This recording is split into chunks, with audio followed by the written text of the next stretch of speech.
I've been out to the nest every day since the last video entry and met lots of interesting people who are also curious about the swans.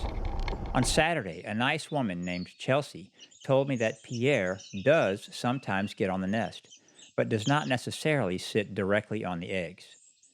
While Chelsea and I were talking, Marie got up and left the nest to eat lunch and have a swim, and Pierre came over to stand guard. This is a regular routine for them, and I captured it in this short time-lapse movie. And just like Chelsea said, Pierre did get on the edge of the nest, but not on the eggs.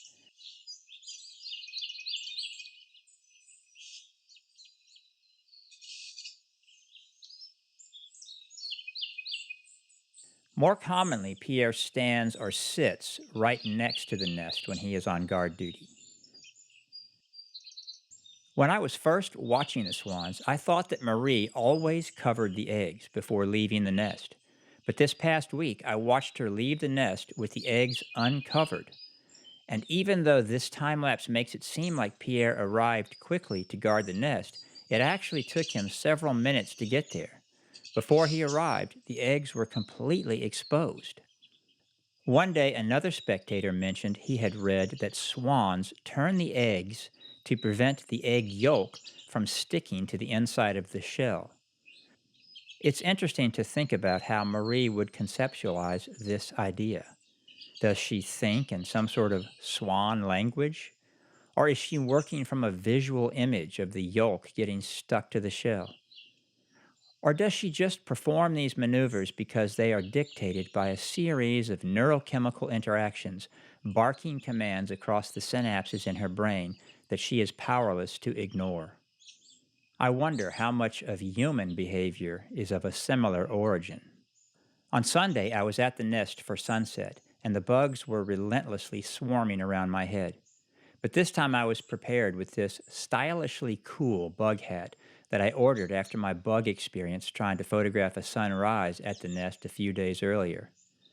The tide was still coming in when I got there, and the nest was barely above water when the tide finally began to recede. The forecast for Monday, June the 15th, was for rain all day, and it did. Marie sat resolutely on her nest with the ocean pouring into the pond around her in conditions that made me uncomfortable, even inside of my LL Bean rain suit. It was colder than I expected it to be. Marie did not appear happy in these miserable circumstances, but she was enduring the situation as best as she could. But she really had no other choice.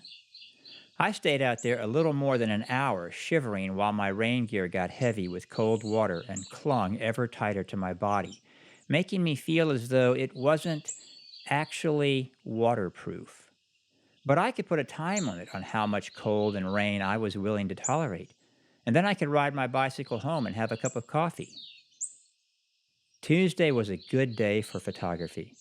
The sky was overcast all day, and the clouds acted as a giant softbox, giving an even, smooth light that is great for taking pictures. A woman told me earlier in the day one of the eggs fell out of the nest. Somehow it got back into the nest, but she didn't see how that happened. Did Marie push it back in? Did the two swans work together to get the egg back into the nest? It seems destined to remain a mystery. I took a lot of pictures that day, and I'll end this video entry with a short slideshow.